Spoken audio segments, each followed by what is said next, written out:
এই দুই পক্ষের যেন সংঘর্ষ না রাখে মাঝখানে কিন্তু পুলিশ ব্যাপক ভূমিকা রাখছে। আর পুলিশের মুখোমুখিও হয়ে গেছিল তারা, জনগণ। এখন জনগণ বলতে আমরা এক পাশে রাখতেছি রাজনৈতিক দলটাকে, আরেক পাশে রাখছি একেবারে সাধারণ জনগণ, তাদেরকে, যার মধ্যস্থতা করছে হচ্ছে পুলিশ। এখন এই যে পুলিশকে আবার সরাসরি হুকুম দেওয়া, তাদের সাথে বার্গেনিং করা, একেবারে সরাসরি তাদেরকে হেও করে কথা বলা, ধাক্কাধাক্কি করা, এগুলো কিন্তু আবার রাজনৈতিক দলের কর্মসূচির অংশ হিসেবে বাস্তবায়ন করেছে এনসিপি। তো হাসনাত এবং সার্জিস তারা ওই জায়গায় পুলিশের সঙ্গে মুখোমুখি অবস্থানে ছিলেন। কেন ছিলেন, কি কারণে ছিলেন, এবং সারাদিন কি কি ঘটনা ঘটেছে সব নিয়ে আজকে খোলামেলা আলোচনা হবে। রাশেদ হাজার ভাই, আপনাকে স্বাগত আমাদের অনুষ্ঠানে। ধন্যবাদ সাব্বির, তোমাকে এবং দর্শক শ্রোতা মন্ডলী যারা আমাদেরকে দেখছেন সকলকে আমি কৃতজ্ঞতা প্রকাশ করছি প্রোগ্রামটি দেখার জন্য। আজকে নাকি এনসিপির মিতুরে ইচ্ছা মতো পুলিশে ধাপানি দিছে, কাহিনীটা কি একটু বলেন তো। আসলে সাব্বির, এটা হচ্ছে প্রকৃতির প্রতিশোধ নামে একটা কথা আছে। কিরকম? এই সিলেটের মাটি আমরা সব সময় মনে করি যে সিলেটের মাটিটা প্রচন্ড পবিত্র একটা মাটি, শাহজালাল শাহপরানের ঘাটি ঘাটি। সেই জায়গা একটা সময় দেখছিলাম এই হাসনাত সার্জিস তারা শাহজালাল শাহপরানের মাজার শরীফের ভেতরে ঢুইকা সেইখানে তারা মিছিল করে, যেইখানে আমরা আল্লাহ আল্লাহ নাম ছাড়া অন্য কিছু নেই না। তো এটা আল্লাহর গজবও বলতে পারো।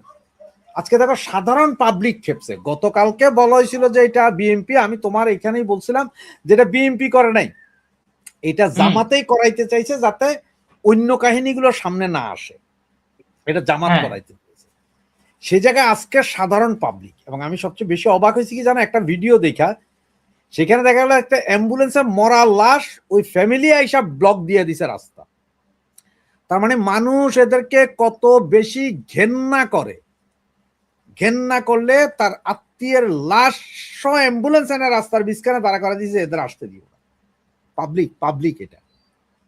তার মানে সিলেটের মানুষ চায় নাই যে এই নষ্টগুলো আইসা এখানে এই উৎপাত আবার করুক, এটা চায় নাই।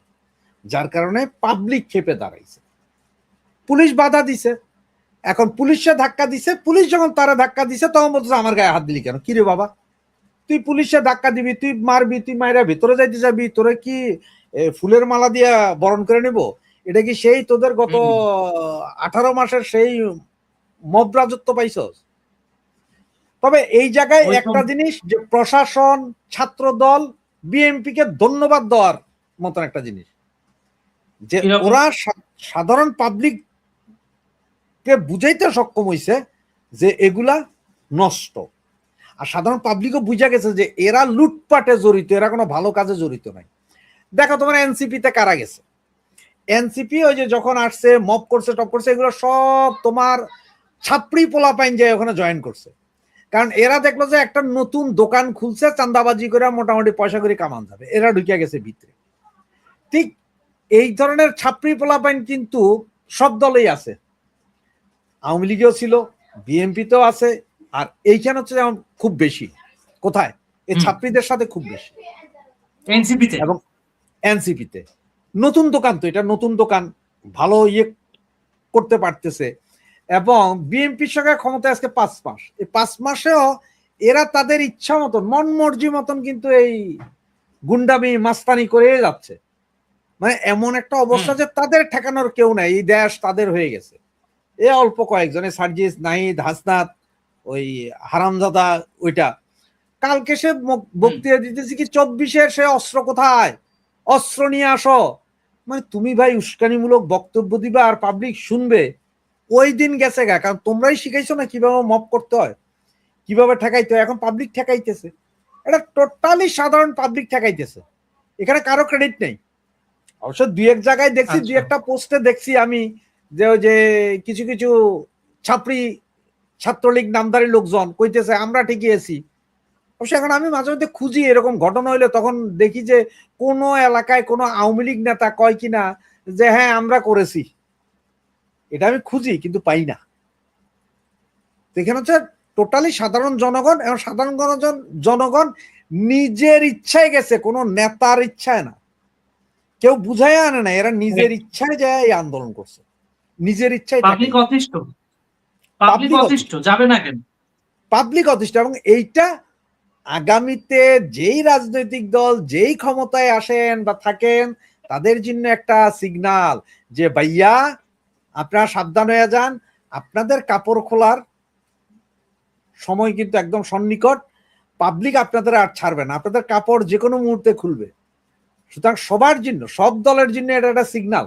এখন দলগুলো যদি বুঝে আর কি, যেন একজন লেখছে আরে ভাই এরা তো দেশটাকে একবার অশ্লীলতা সৃষ্টি করে দিচ্ছে, এদের উপর জনগণ খেপে না কেন?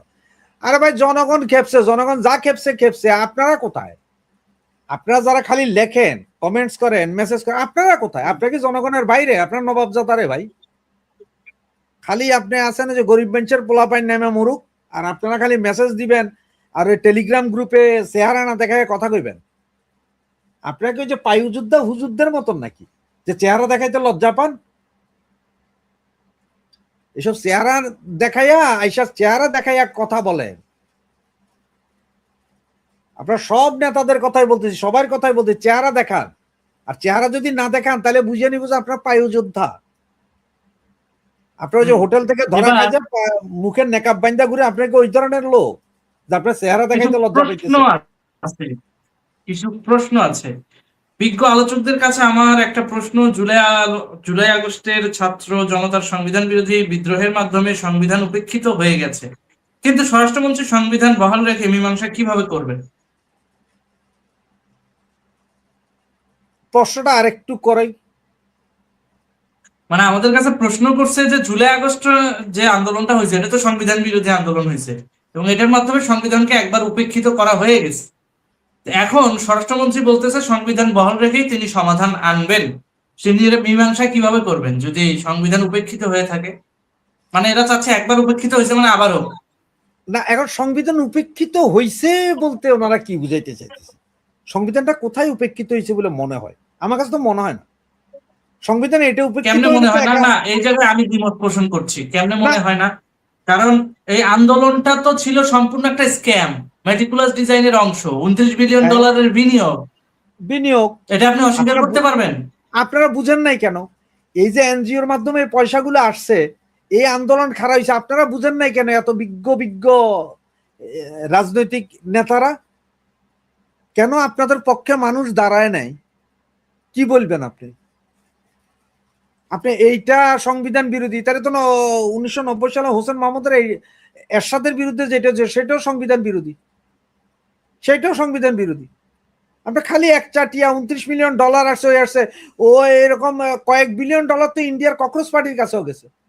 ওদের সরকার, ওদের গোয়েন্দা বুঝতে পারলে আপনারা বুঝতে পারেন নাই কেন? নাকি আপনারা বলুন যে আপনারা চাঁদের দেশে ছিলেন ওই সময়? এই আন্দোলনে আমার হিসেবে তো সমস্ত নেতারাও জড়িত ছিলেন, আপনাদের ওনারাও খাইছেন, না হলে ওনারা এখন চেহারা দেখেন। এগুলোর নাম যদি আপনার কাছে জানা থাকে, একটা দুইটা চাইলে আপনি এক্সপোজ করতে পারেন। না, তা না নাম হলে জানা একেবারে থাকে, নীরব থাকার তো কোনো প্রশ্নই ওঠে না। নাম জানা থাকে না। দেখো আমার কাছে যদি নাম থাকে আমি এক্সপোজ করতে পারি বা আমি বলতে পারি, সেটা হচ্ছে বড় কথা। হচ্ছে এই সমস্ত প্রশ্ন আমার যে ভাইয়েরা করে, যে বিজ্ঞ ভাইয়েরা করে, তাদের কাছেই আমার প্রশ্ন যে বাইরে আপনাদের নেতারা কই ছিল? আপনাদের নেতারা বুঝেন নাই কেন? আন্দোলন তো সারা বাংলাদেশে হয় না, ঢাকার চট্টগ্রামে হয়েছে। আপনাদের ঢাকায় আর চট্টগ্রামে যেসব ভাড়াটিয়া নেতা বসায় রাখছিলেন বিভিন্ন জায়গা থেকে আইন না, ওনাদের দায়িত্বটা কি ছিল? ওনাদের কোনো দায়িত্ব ছিল না? কোথায় ছিলেন আপনারা? অবশ্যই ছিল। এটা জিগেলে আপনারা কি কইবেন? আগস্ট, জুলাইয়ের আগস্ট তো বহুত পরে করছে। আপনারা তো জুন মাসে আপনারা ঢাকা ইউনিভার্সিটি ছেড়ে দিয়ে ভেগে গেছেন কেন? পুলিশ, আর্মি, বিডিআর সবই তো আপনাদের ছিল, আপনারা ভেগে গেলেন কেন সব সাইরা? ওগুলা জিজ্ঞাসা করলে, এগুলো যদি বলো তখন বলো যে ভাই উনি মনে হয় পুরাই আওয়ামী বিরোধী, দেশ বিরোধী, স্বাধীনতা বিরোধী। না না না না, অথচ আপনাদের জবাবগুলো দিতে হবে তো। কোথায় ছিল আপনাদের গোয়েন্দা সংস্থা? রাইট। আপনি কোথায় ছিল সামান্য যখন একটা আপনারা, ছাত্রলীগ যুবলীগের যখন সামান্য আপনারা, একটা ছাত্রলীগের দেখো একটা কথা বলি, হাজার হাজার এনজিও হয়েছে, সব এনজিওর চেয়ারম্যান হয়েছে কে? সব আওয়ামী লীগের নেতারা।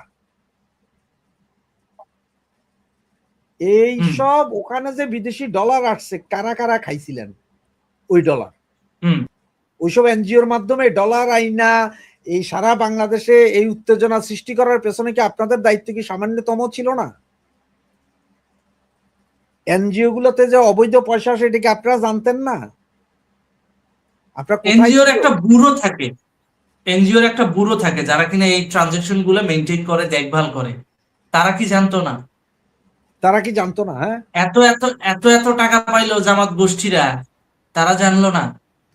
এখন তুমি আরে ভাই, একটা লুঙ্গির নিচে আপনি জামাত রাখবেন, লুঙ্গির নিচে আপনি জামাত রাখবেন, তারা যদি এখন আপনার বিচিতে কামড় দেয়, দোষ হয়ে যাবে, যা মানে কামড় দিছে, লাফাচ্ছ। কিন্তু যখন লুঙ্গির ওই যে নিচে ঢুকেছিলেন তোমার, তখন মনে ছিল না? আমি তোমার এখানে একটা কমেন্টস খেয়াল করতেছি, বৃত্তের বাহিরে এক ভাই, কি? ওনার নাম বৃত্তের বাহিরে, উনি লেখছেন আপনি কোথায়। ওরে ভাই, আমি আচ্ছা, কোথায় সেটা তো জানা আপনার জন্য দরকার নাই। না, এই যে আমি পুরো তো গত, দুনিয়া জানে, পুরো দুনিয়া জানে আপনি কোন দেশে। সারা দুনিয়া জানে, আর আমি গত 20 বছরও আপনার দেশে ছিলাম না, গত 20 বছরও আমি দেশে ছিলাম না। যে আমি কোথায় সেটা আপনি এখন জানতে চাইতেছেন। সারা দুনিয়া জানে আমি কোথায়। আচ্ছা, এখন আরেকটা ওনাদের প্রশ্ন আমি ওনাদের দর্শকদের প্রতি জ্বলতেছে, কারণ অনুরোধ হচ্ছে করব। যেই না বলছি ওনাদেরকে যে ইয়ে থেকে করেন, ওই যে আপনাদের চেহারা দেখান না কেন, শরম লাগে, এই জন্য উনি হুম, হুম, লেখছে হুম। আপনি কোথায়। আচ্ছা, আর আমি দর্শকদের প্রতি অনুরোধ করব, আপনারা গঠনমূলক প্রশ্ন করুন, যাতে আমরা আপনি যখন ঝাঁপায়া পড়বেন তখন আপনার একটু ধাক্কাধাক্কি হবেই।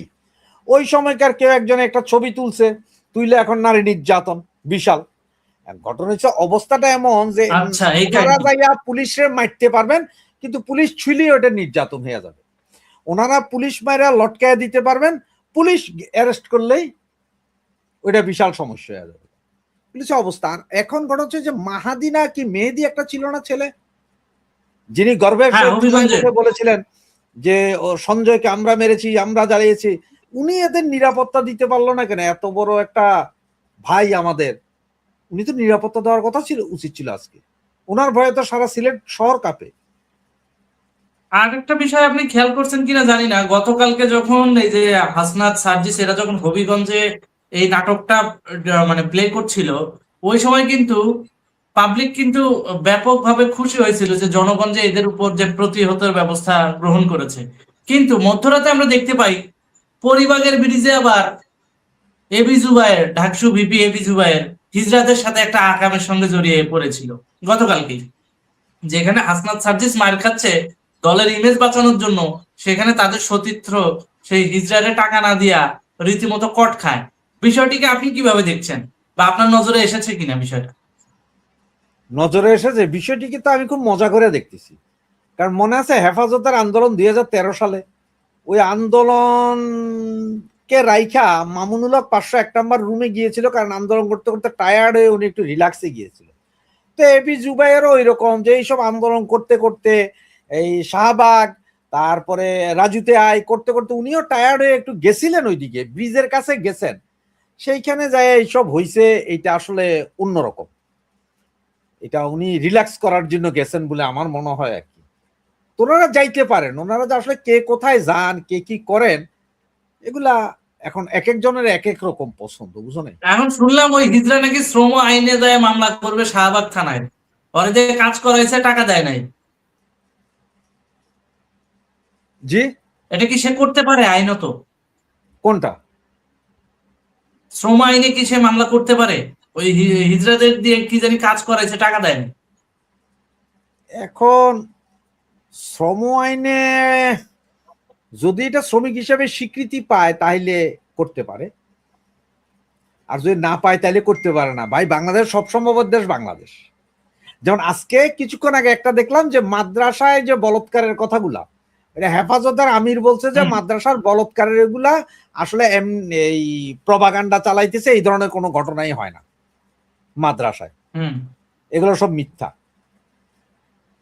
এখন কি বলবো, তোমার একটা ভাই, তুমি যদি কমেন্টস গুলো একটু তোলো, এক ভাই লেখছে রাশেদ হায়দার ভাই, আপনার কথাবার্তা একটি শব্দ বারবার উচ্চারিত হয়, শিবির।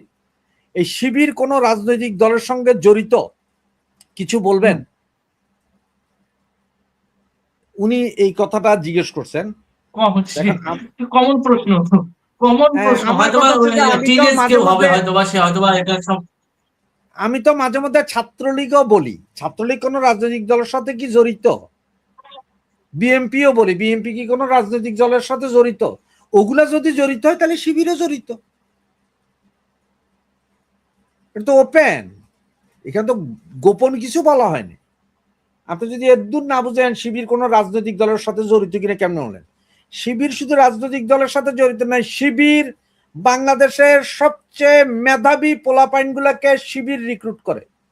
যখন ক্লাস 5 থেকে শিবির রিক্রুট করা শুরু করে, সবচেয়ে মেধাবী ক্লাসিক। আর বাটপার ভাই যেগুলো থাকে সন্ত্রাসী, এদের আপনার অর্ধেক যায় বিএনপিতে, অর্ধেক যায় ছাত্রলীগে, কোনো মেধাবী নেই। আপনার এই কথার সাথে আমার কিঞ্চিত দ্বিমত আছে। আমাদের ছাত্রলীগ, যুবলীগ কিংবা ছাত্রদল, যুব দলের ছেলে মেয়েরাও কিন্তু যথেষ্ট মেধাবী। শুধু যে শিবির মেধাবী তা না, এমন মেধাই মেধা ওদের, পরে দেখা যায় যে আরেক জায়গায় বলাৎকার করতে যায়, ছেলেদের সাথে যায় ধরা খায়। তো তোমার ওইটা হচ্ছে যে গতকালকে তোমার একটা ওইটার মেধাবী শিবিরের চ্যাপ্টার, অবস্থা দেখছি পরিবার দেখো বিরোধী। ওইটার চ্যাপ্টার এক জায়গায়, ওইটার চ্যাপ্টার এক জায়গায়, কিন্তু তুমি যদি দেখে থাকো দেখবা যে সবচেয়ে ক্লাস মেধায় এরা যায় শিবিরে। হুম এরপরে হুম। আর একটা আছে যেমন তোমার যে সুপার মেধা, এই পোলাপাইন গুলা যায় দেখবা যে সব বাম সংগঠন করে। আর যে বাটপার মাস্তান এগুলা যায় ছাত্রদল আর ছাত্রলীগে। কারণ কি তুমি দেখো যে কোনো জায়গায় তুমি আনো একটা ছাত্রলীগের ছেলে, একটা বিএনপির ছেলে, একটা শিবিরের ছেলে, ওদের বলো যে ভাই আপনারা ওই একজন আরেকজনের ব্যক্তিগত আক্রমণ, ওই আক্রমণ না করে এই একটা টপিক দিয়ে আলোচনা করো, ওই বাকি দুইটা দেখবা যে এরা আলোচনা করতেই পারতো না। ওদের মাথা তখন এমনি হয়ে যাবে, কথা বলার জায়গা নেই।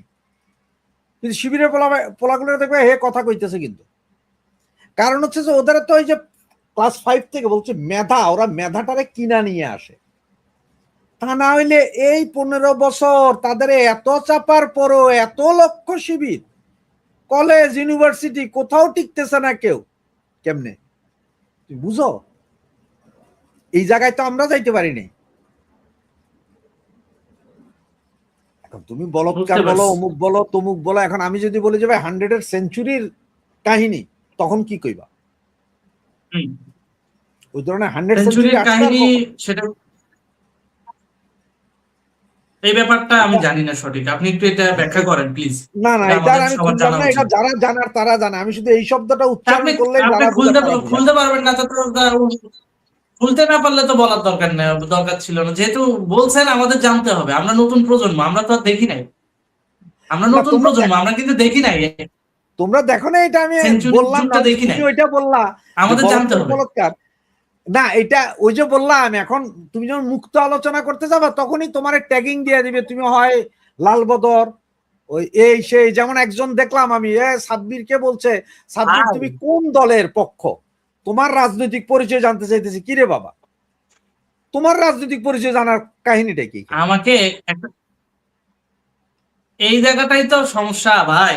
আমাকে কিছু হইলেই মনে করেন, যদি মুক্তিযুদ্ধের কথা বলি আওয়ামী লীগ বানায় দেয়, যদি মুক্ত কথা বলি তাহলে ছাত্রদল বানায় দিবে, যুবদল বানায় দিবে, যদি একেবারে মানে বাংলাদেশ পন্থীর কথা বলি তাহলে দেখবেন যে এ মনে হয় কোনো একটা উদ্দেশ্য নিয়ে আসে, কোনো আন্তর্জাতিক গোষ্ঠীর এজেন্ট বানায় দিবে।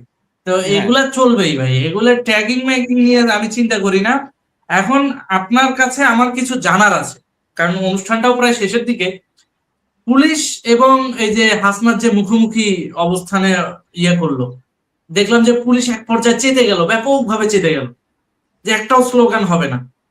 খেয়াল করে দেখেন এই পুলিশগুলা কিন্তু মানে যদি প্রমোশন নিতে যায় কিংবা ট্রান্সফার নিতে যায় তখন কিন্তু রাজনীতিবিদেরই দ্বারস্থ হয়।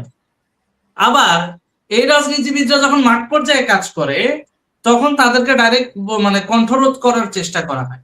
আপনার কি মনে হয় না যে এখানে রাষ্ট্রীয় কিছু গ্যাপ আছে বা কাঠামোগত কিছু গ্যাপ আছে? আপনার কাছে এই দর্শনের জায়গা থেকে আমি উত্তরটা জানতে চাই। তুমি ওইভাবে যদি জানতে চাও তাইলে সর্বপ্রথম কথা হচ্ছে যে আজকে যে তোমরা যে ওখানে যাবা, এই গ্যাঞ্জাম করবা, এই মিছিল করবা, এটার কোনো অনুমতি কি তোমরা পুলিশ থেকে নিছো কিনা? পৃথিবীর কোন দেশে পুলিশ অনুমতি ছাড়া এভাবে করতে গেলেই মাইর দেয়, সেটা পুলিশ করছে। পুলিশের যেই সংবিধান, পুলিশীয় সংবিধান যেটা আছে সেখানেও বলা আছে তুমি অনুমতি ছাড়া কিছু করতে পারবা না। তুমি অনুমতি নিয়ে তুমি মিছিল করো, মিটিং করো, ওখানে মাইক লাগাও, কোনো সমস্যা নাই তো। এখন এই যে কণ্ঠরোধ বারবার বলো, ভাই তোমার তো মানা করছে, তুমি একটা জায়গায় গতকালকে একটা গন্ডগোল হয়েছে, সেখানে আজকে আবার তুমি সারা বাংলাদেশ থেকে পাবলিক নিয়ে ওখানে যাইতেছো, মানে কি একটা গন্ডগোল বাঁধানোর জন্য যাইতেছো? পুলিশ জানমালের নিরাপত্তা দিতে হবে। এদের এখনো এই এনসিপির পান্ডাদের এখনো শক্তিটা হচ্ছে যে ওই সেনাবাহিনীর ভিতরে কিছু লোক আছে না জামাত বিএনপি, এগুলো করাইতেছে কিন্তু জামাত বিএনপি। কালকের প্রোগ্রামে বলছে এটা করাইতেছে পুরাটা জামাত ইসলাম, বিএনপিও না, জামাত ইসলাম এবং শিবিরের বি টিম এইটা। আমি তো পাবলিক এই যে এনসিপির সাথে যারা আছে তাদের বলবো যে তোমরা সাবধান, কারণ হাসনাত, সার্জিস, নাহিদ এদের কিন্তু গুপ্ত হওয়ার স্বভাব আছে। এরা যে কোনো সময় সেকেন্ডের ভিতরে আবার গুপ্ত হয়ে যাবে, গা বুঝবেন না, বিপদে পড়বেন ভাই আপনারা। দরকারটা কি এদের সাথে থাকা? আজকে পাবলিক দেখো, সাধারণ পাবলিক এমনি বিরক্তিতে আছে। চাউলের দাম বাড়তি, তরকারির দাম বাড়তি, গ্যাস নাই, সবকিছু মিলে সাধারণ পাবলিক এমনি আছে গ্যাদারিং এ। তার উপর আপনি আবার আসবেন গ্যাদারিং করতে। তো এই জিনিসটা আমি এই জন্য বললাম যে আজকে যেমন এনসিপিরও বাধা দিচ্ছে, কালকে কিন্তু এরা কিন্তু বিএনপিরও বাধা দিবে সাধারণ পাবলিক সবার জন্য। এবার আসি লজিকে। তার মানে পুলিশের কোনো দোষ নাই, রাইট? পুলিশ রাষ্ট্রের জন্য কাজ করতেছে অবশ্যই। তাহলে জুলাই মাসে 2024 সালের জুলাই মাসে রাষ্ট্রের শৃঙ্খলার স্বার্থে ওই পুলিশরা কিন্তু দায়িত্ব পালন করছে। তাহলে ওই পুলিশদেরকে কেন বরখাস্ত করা হলো, তাদেরকে কেন গ্রেপ্তার করা হলো, তাদের নামে কেন মিথ্যে মামলা দেওয়া হলো, এমনকি সেই মানে শৃঙ্খলা ভঙ্গের জন্য নেওয়া পদক্ষেপের কারণে অনেক বড় বড় রাজনৈতিক ব্যক্তিত্বদের কেন ফাঁসির আদেশ দেওয়া হলো? লজিকে আসেন। ওদের বেলায় হালাল আর অন্য দলের বেলায় হারাম। ওরা যেটা করছে দেখো, পুলিশের উপরে হামলা বা পুলিশে যে এখন যারা করতেছে, বিচার এবং আইন যদি স্বাধীন হইতো তাহলে ওই যে বললাম, তাহলে তো এগুলো হাইকোর্ট, সুপ্রিম কোর্ট, জজ কোর্টে যায় পইরা যেত এইসব মামলা, একটা মামলাও টিকতো না, টিকবেও না। কারণ যে পুলিশের সংবিধান যেটা বললাম, পুলিশের যে বুক, ওখানে বলা আছে ভাই এখন তুমি আমার বাসা আক্রমণ করবা, আমি কি চুপচাপ দেখে থাকতাম? তার মানে আমি হাত তুলে দিয়ে বলতাম যে ঠিক আছে স্যার আপনি সব ভাঙেন, পয়সা করিও লইয়া যান, আমি বাধা দিব না? আমি কি বাধা দিব না? অবশ্যই বাধা দিবে। এখন সরকারি সম্পত্তি ওরা আগুন জ্বালাইতেছে, মেট্রো রেল অমুক তমুক সব পোড়াইতেছে, পুলিশ ফোর্স তো করবে, দেশের সম্পদ না, জনগণের সম্পদ রক্ষার্থে।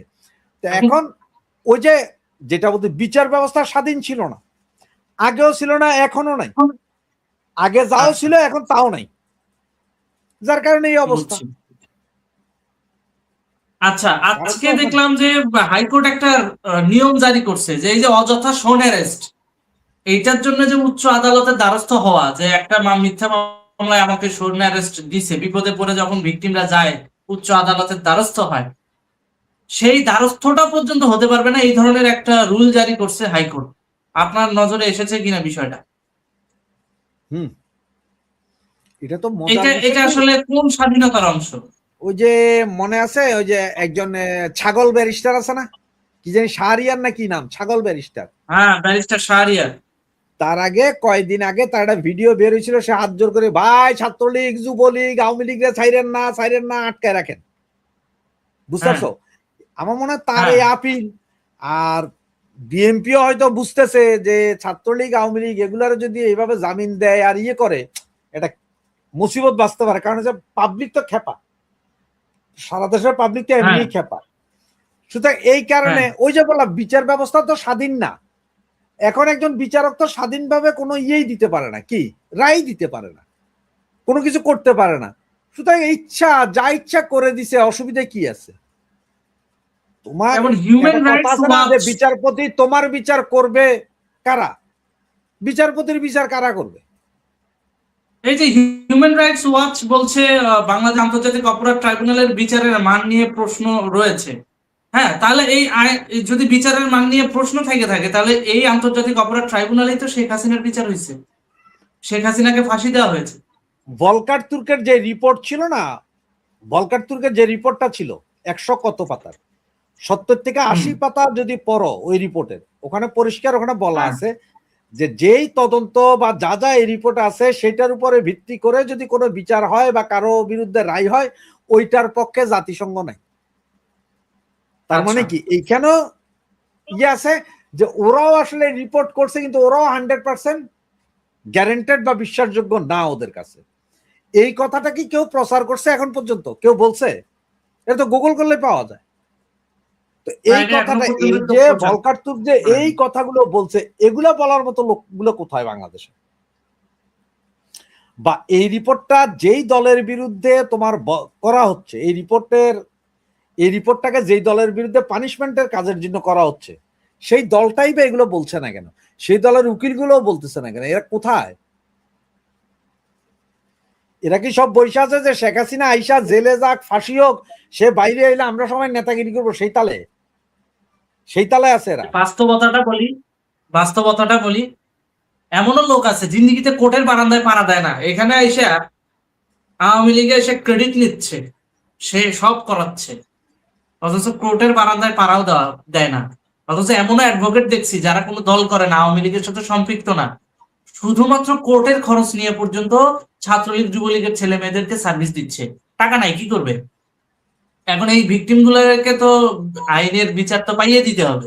যেমন অ্যাডভোকেট গোলাম রাব্বানির কথা বলি, তারপরে অ্যাডভোকেট আসলামের কথা বলি, এরা বিশ্বাস করবেন খালি পায়ে হেঁটে হেঁটে কোর্টে যায়। অ্যাডভোকেট রাকির কথা বলি, এটাও জাহিদের কথা উচ্চারণ করি। তিনি বলেছেন যে রাষ্ট্রপতি থাকাকালীন অবস্থায়, মানে তার আগে এবং পরে যদি কোনো ধরনের অভিযোগ থাকে, সেক্ষেত্রে আইনগত প্রক্রিয়া নেওয়া যেতেই পারে। তার এই বক্তব্যের মধ্য দিয়ে আসলে কোনো ধরনের স্পষ্ট বার্তা খুঁজে পাওয়া যায় কিনা সরকারের পক্ষ থেকে?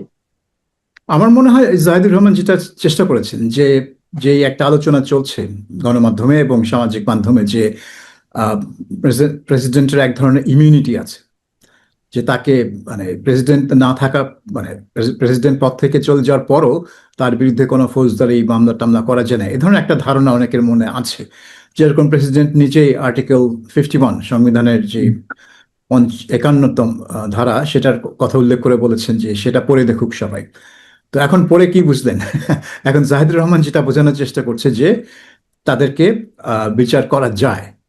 কারণ উদাহরণ হিসেবে এরশাদের ব্যাপারটা অনেকেই উল্লেখ করছেন, যে এরশাদ পদত্যাগ করার পর তার বিরুদ্ধে মামলা হয়েছে, তার বিচার হয়েছে, তিনি জেল খেটেছেন, তার সংসদ সদস্য পদ খারিজ হয়ে গিয়েছিল তার দোষী সাব্যস্ত হবার পর। কাজে এই ধরনের উদাহরণ আছে। এখন মূল বিষয়টা হচ্ছে রাজনৈতিক সদিচ্ছা, সরকার কি করতে চায়। সরকার যদি চায় মোহাম্মদ শাহাবুদ্দিনের বিচার করতে, তাহলে সরকার সেটা করবে। আর যদি সরকার চায় তারা বিচার করবে না, এই বিষয়টাকে মানে এভাবে চলে যেতে দিবে, তাহলে বিচার হবে না।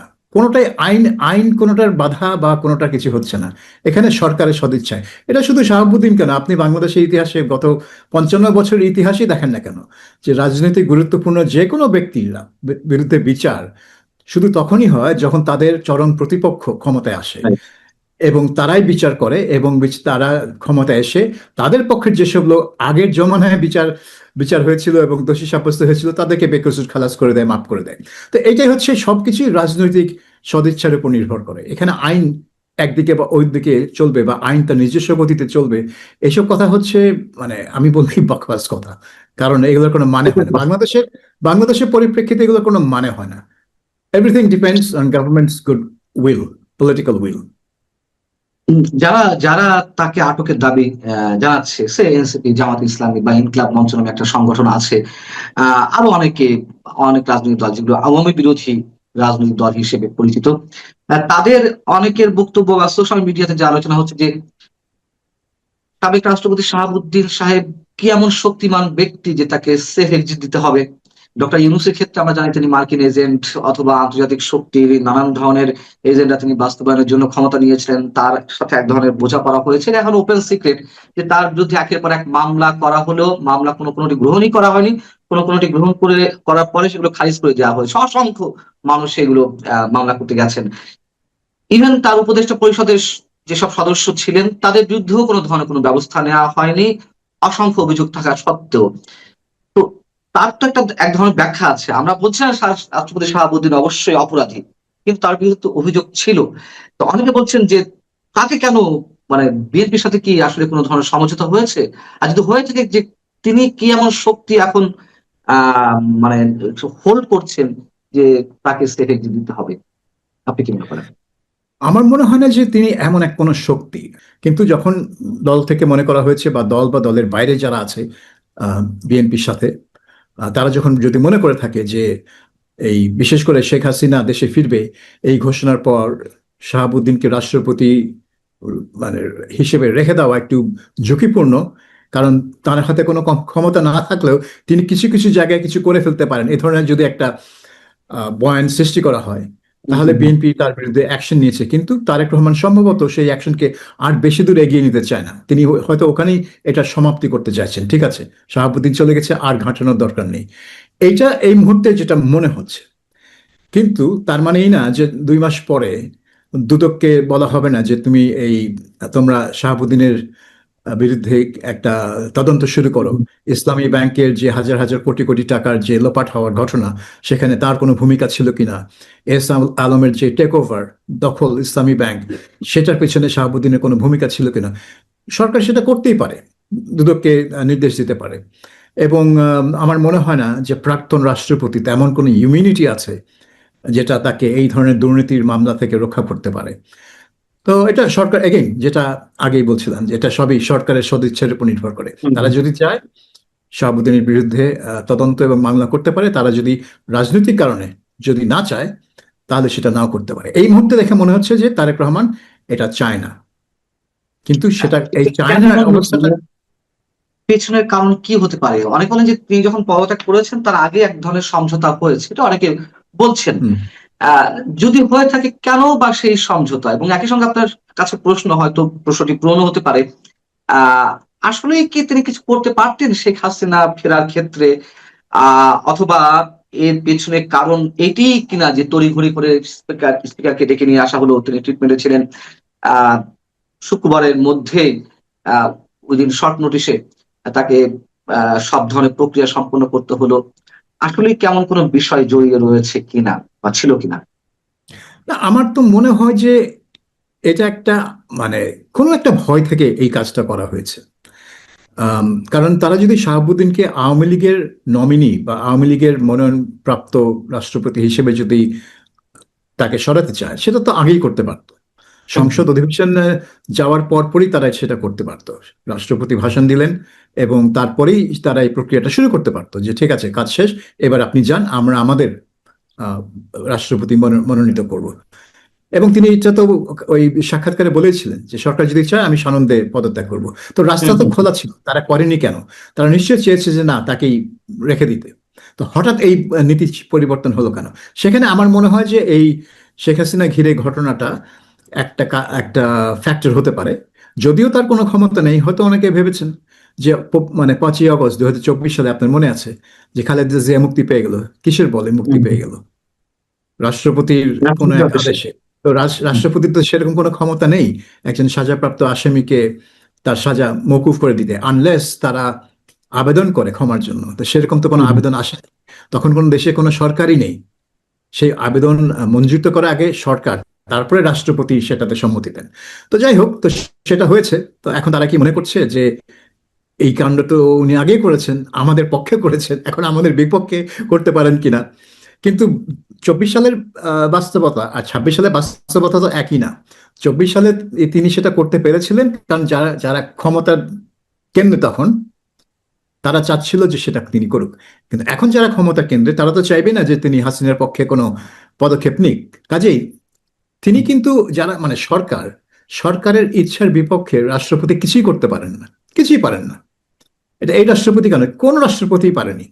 আর এখানে যদি তারা মনে করে যে শাহাবুদ্দিন কোনো একটা রাজনৈতিক ক্ষতি করে বসতে পারে, তাহলে তো ব্যাপারটা আরো ভয়ানক হয়ে গেল। কাজেই তাদের শাহাবুদ্দিনকে সরিয়ে দেওয়ার পিছনে ওই চিন্তা কাজ করে থাকতে পারে। কিন্তু আমার মনে হয় যে এটা মানে একটা সমঝোতা হয়েছে। সমঝোতা না হলে এই এই 2-3 দিনের ব্যাপারটা থাকতো না। এটা আগেই তাকে বলতে এখনই আপনি যান, অথবা মানে পদত্যাগ করার পরই তার বিরুদ্ধে মামলা টামলা নোটিশ আমরা পেয়ে যেতাম। কিন্তু এখনো সেটা হতে পারে, এটা একটা উড়িয়ে দেওয়া যায় না যে তার বিরুদ্ধে একটা তদন্ত শুরু হবে না। এটা হতে পারে, কিন্তু এই মুহূর্তে মনে হচ্ছে সেটা হবে না। বিভিন্ন গণমাধ্যমে আহ বিভিন্ন বলতে বিশেষ বিশেষ গণমাধ্যম, আমি নাম উচ্চারণ করছি না, এখানে হেডলাইন করা হয়েছে যে শেখ হাসিনার শেষ দোসর রাষ্ট্রপতির বিদায় বা পদত্যাগ। আপনার কি মনে হয় যে আসলে তার এই পদত্যাগের মধ্য দিয়ে শেখ হাসিনার দোসর হিসেবে আর কেউ রইলো না, বা তিনি ফিরে আসার ক্ষেত্রে নতুন কোন ধরনের জটিলতার মুখে পড়তে পারে? এখন তো যেভাবে তিনি বোল্ডলি বলছেন শেখ হাসিনা যে তিনি দেশে ফিরবেন, সেক্ষেত্রে কিছুটা হলেও ভাটা পড়েছে এরকম কি মনে হয় আপনার?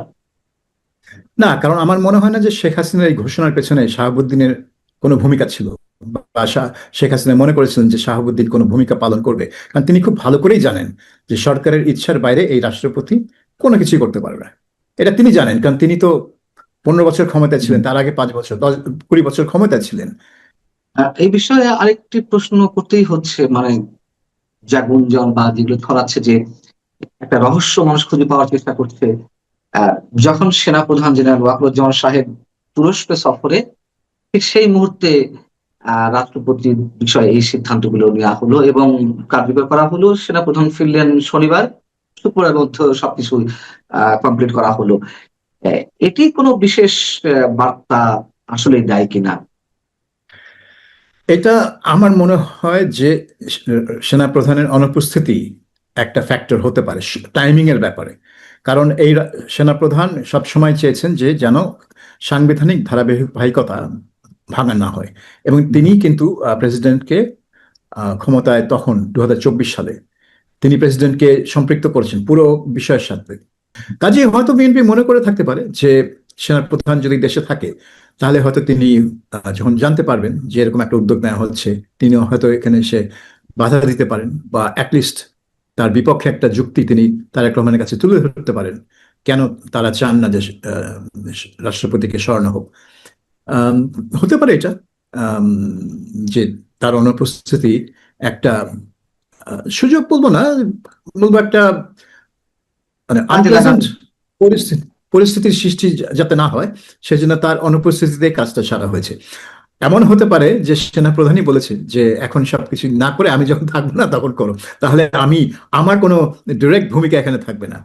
কাজে আমি মনে করি যে ওয়াকার সার্ভ করেছে এই অভ্যুত্থানের কজটাতে, সে সার্ভ করেছে, এবং ইউনূসের গভর্নমেন্টকেও সে সাপোর্ট দিয়েছে, এবং বিএনপির ক্ষমতা নেওয়ার প্রক্রিয়াতেও সে মানে তার দায়িত্ব সে পালন করেছে। কাজেই তাকে মানে তার উপর নাখোশ হওয়ার কোনো কারণ আমি বিএনপির দেখি না। তার উপর নাখোশ হওয়ার একটাই কারণ, মানে একটাই গ্রুপ আছে, সেটা হচ্ছে আওয়ামী লীগাররা।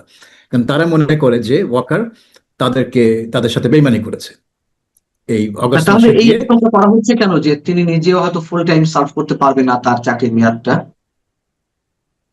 এটা কারণ হচ্ছে অনেকে মনে করছেন যে যদি রাষ্ট্রপতি যান তাহলে সেনাপ্রধানকে যাওয়া উচিত, কারণ তাহলে বিএনপি তাদের পছন্দ মতো মানে এই দুইটা পদে, যদিও রাষ্ট্রপতির পদ একদিকে গুরুত্বপূর্ণ কারণ এটা সর্বোচ্চ পদ, কিন্তু আরেকদিকে এটা গুরুত্বহীন কারণ তার কোনো নির্বাহী ক্ষমতা নেই, কিন্তু তারপর একটা প্রতীকী মানে মূল্য আছে রাষ্ট্রপতি। আর এদিকে সেনা প্রধানের তো শুধু প্রতীকী না, আসল আম, মূল্য আছে সেনাবাহিনী পদে।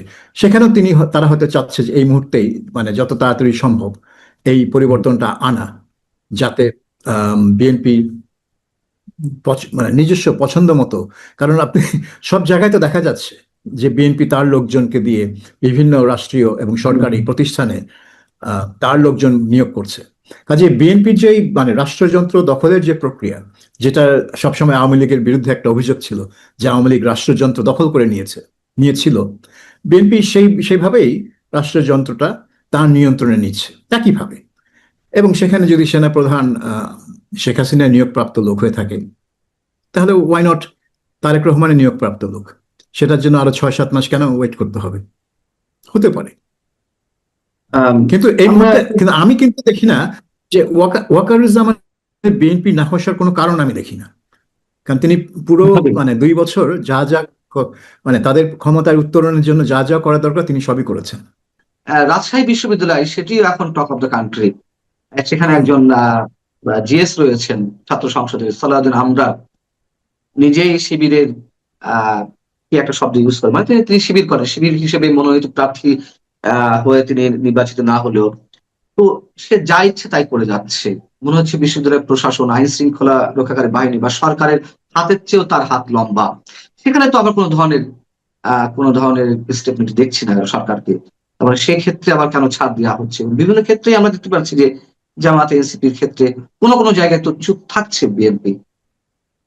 এখানে একটা মানে ব্যাপার হচ্ছে, সেটা হচ্ছে যারাই কাউকে আক্রমণ করছে, এই সালাউদ্দিন আম্মার হচ্ছে একজন প্রাইম এক্সাম্পল, যে সে কিন্তু অনবরত এটা গত বছর ধরে থেকেই সে করে আসছে। রাকসুর জিএস নির্বাচিত হওয়ার পর থেকে কিন্তু তার এই চেহারা দেখা যাচ্ছে।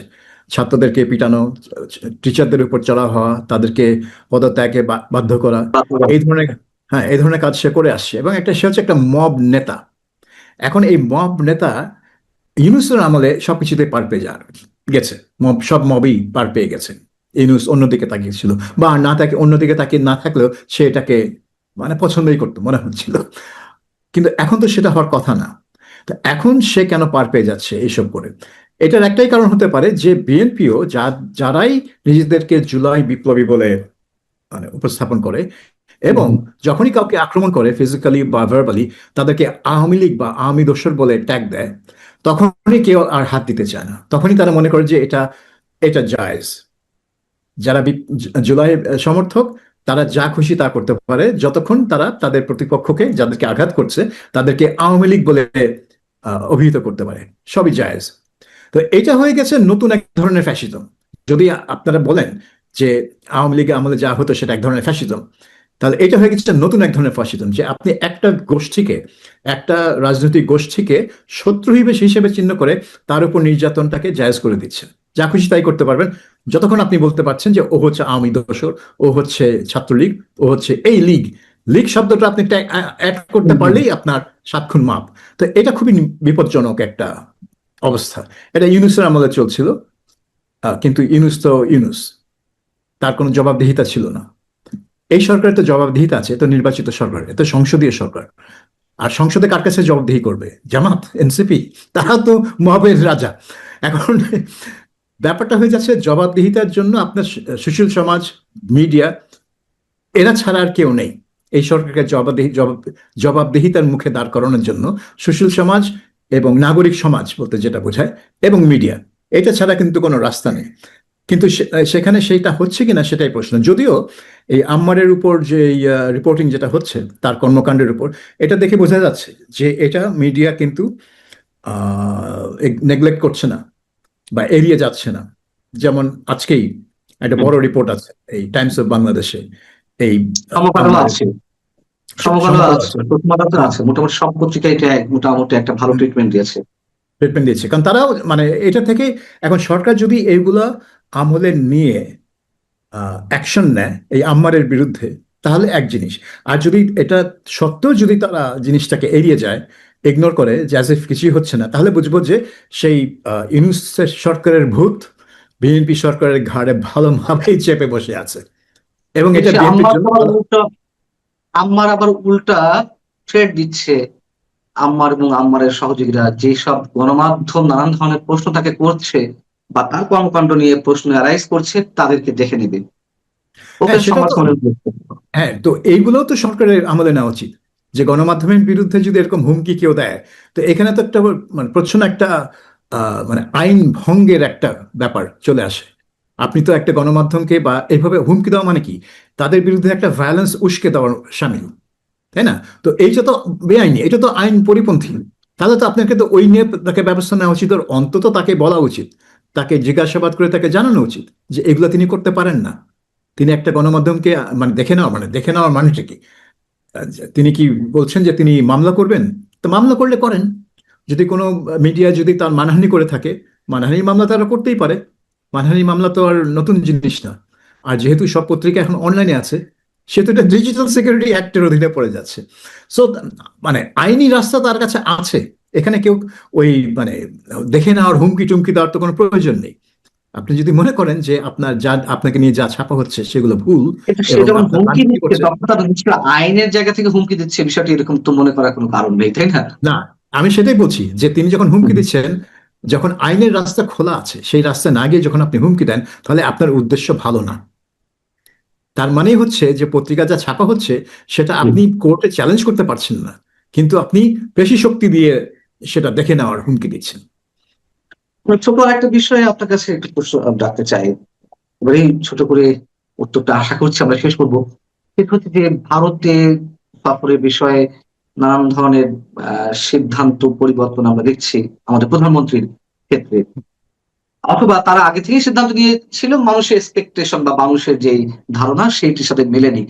কিন্তু চলতি মাসেও প্রধানমন্ত্রীর ভারত সফরে যাওয়ার কথা ছিল, একটি গুঞ্জন ছিল, সেটিও আবার হয়তো পিছিয়ে দেওয়া হচ্ছে। এর মধ্যে আবার নরেন্দ্র মোদী ভারত সফরে আমন্ত্রণ জানিয়েছেন তারেক রহমান সাহেবকে সেখানকার ব্রিক্স সম্মেলনে। সে বিষয়ে এখনো কোনো ধরনের সিদ্ধান্ত নেওয়া হয়নি বলে আমরা জানতে পেরেছি। আপনার কি মনে হয় যে এটিও মোটামুটি এক ধরনের অ্যাভয়েড করার টেন্ডেন্সি থাকতে পারে, এবং যত জানা গেছে যে পররাষ্ট্রমন্ত্রীর সাথে কথা বলে প্রধানমন্ত্রী সিদ্ধান্ত নেবেন? আহ আপনার কি মনে হয় যে আসলে কি হতে যাচ্ছে? এখন তারেক রহমানকে আমন্ত্রণ জানিয়েছিলেন নরেন্দ্র মোদী ফেব্রুয়ারি মাসে ভারত সফরের জন্য, সব মানে পরিবার সহ। তো সেটার কোনো সাড়া তারেক রহমান দেননি। এই মাসে যাওয়ার কথা ছিল কি ছিল না এটা আমি শিওর না, এটা হয়তো একটা গুজব থাকতে পারে, কিন্তু ভারতীয় মানে মিডিয়াতে তেমন কোনো খবর আসেনি যে এটা হতে যাচ্ছে, কাজে এটাকে আমি একটা গুজব হিসেবে দেখবো। তবে ব্রিক্স সম্মেলন যেহেতু ভারত এই ব্রিক্স সম্মেলনটাকে তারা হোস্ট, এবং নরেন্দ্র মোদী যেহেতু এই সম্মেলনের চেয়ারপারসন থাকবেন, তার একটা এখতিয়ার আছে যে ব্রিক্সের সদস্য না এমন দেশকে আমন্ত্রণ জানানোর। যেমন G7 বলুন বা G20 বলুন, যারা হোস্ট তারা কিন্তু ওই গ্রুপের বাইরের দেশগুলোকেও দেশ মানে কয়েকটাকে আমন্ত্রণ জানাতে পারে। তো এখন বাংলাদেশ কিন্তু আগেও মানে ব্রিক্সের সদস্য হওয়ার একটা ইচ্ছা ব্যক্ত করেছিল। সো নরেন্দ্র মোদী যখন ব্রিক্স সম্মেলনে তারেক রহমানকে ইনভাইট করে, এখানে না যাওয়া হবে একটা চরম বোকামি। কারণ ওখানে গেলে আপনার ইন্টারন্যাশনাল লিঙ্কেজ আরো বাড়বে, এবং আপনি আমেরিকার সাথে ভালো সম্পর্ক করছেন, পশ্চিমা বিশ্বের সাথে ভালো সম্পর্ক করছেন। ব্রিক্স হচ্ছে একটা বিকল্প ধারা বিশ্ব বিশ্ব রাজনীতিতে বা ভূ রাজনীতিতে, তারা হচ্ছে একটা বিকল্প ধারা। সেই বিকল্প ধারা যদি আপনি যোগ নাও দেন, যদি আপনি সদস্য নাও হন, হয়তো ব্রিক্স আপনাকে সদস্য করবে না, কিন্তু তাদের সাথে একটা সম্পর্ক গড়ে তোলা সেটা বাংলাদেশের জন্য খুবই গুরুত্বপূর্ণ, এবং এটা বাংলাদেশের জন্য ক্ষতিকর হবে না। যদি না আমেরিকা তাদেরকে বলে, এই যে সার্জিও গোরে সে বলে যে ব্রিক্স থেকে দূরে থাকো, এবং সেটা যদি বাংলাদেশ গ্রহণ করে, তাহলে বোঝা যাবে যে আমেরিকান আধিপত্য চাই না, এই কথাটা টোটালি ভুল। এখানে আমেরিকান আধিপত্য আছে জানবো যদি আমেরিকান চাপে তারেক রহমান ব্রিক্স সম্মেলনে না যান। কিন্তু সেটা কি তিনি হওয়ার সম্ভাবনা আছে? সে ধরনের কিছু হওয়ার আশঙ্কা আছে? ট্রাম্প প্রশাসন কিন্তু ব্রিক্সকে মোটেই পছন্দ করে না, কারণ ট্রাম্প প্রশাসনের আশঙ্কা হচ্ছে যে ব্রিক্স চাচ্ছে যে ডলারের বাইরে বিশ্ব বাণিজ্যে ডলার থেকে সরিয়ে নিতে, যেখানে অন্যান্য কারেন্সি দিয়ে বিশ্ব বাণিজ্য চালাতে। সেটা আমেরিকার জন্য একটা ব্যাপক বিপর্যয় হয়ে যাবে। বিশ্ব বাণিজ্য যদি ডলার থেকে সরে যায়, ডলার যদি বিশ্বের রিজার্ভ কারেন্সি থেকে বাদ পড়ে যায়, তাহলে এটা আমেরিকার জন্য বিশাল একটা বিপর্যয় হয়ে যাবে, অভ্যন্তরীণ এবং আন্তর্জাতিক পর্যায়ে। কাজেই ট্রাম্প প্রশাসন এমনও হুমকি দিয়েছে যে যারা ডলার থেকে সরে যাবে আমি ব্রিক্সকে শেষ করে দিব, এই ধরনের মন্তব্য সে করে। সো ট্রাম্প প্রশাসন ব্রিক্স পছন্দ করে না, এবং বাংলাদেশের সাথে তার সম্পর্ক কতটুকু গভীর সেটা আমরা পুরোটা জানি না, কিন্তু আমরা জানি যে খুবই খুবই ভালো সম্পর্ক বাংলাদেশ তো আগ্রহী ব্রিক্স জয়েন করার জন্য, ব্রিক্স সদস্য পদের জন্য তো বাংলাদেশ আগ্রহী এক সময় ছিল। এখন এই বর্তমান সরকার আগ্রহী হবে কিনা আমি জানি না, তবে আগ্রহী না হলে তারা ভুল করবে, এটুকু আমি বুঝি। কারণ ব্রিক্স একটা বিকল্প ধারা সৃষ্টি করেছে, সেটার সাথে বাংলাদেশের সম্পৃক্ত হওয়া খুবই জরুরি। আমরা শেষ করছি। আপনাকে অনেক অনেক ধন্যবাদ সাংবাদিক সাবিল মোস্তফা, আপনি ভালো থাকবেন। দর্শক আপনারা যারা শুনছিলেন নিশ্চয়ই আপনারা ভালো থাকবেন। আল্লাহ হাফেজ।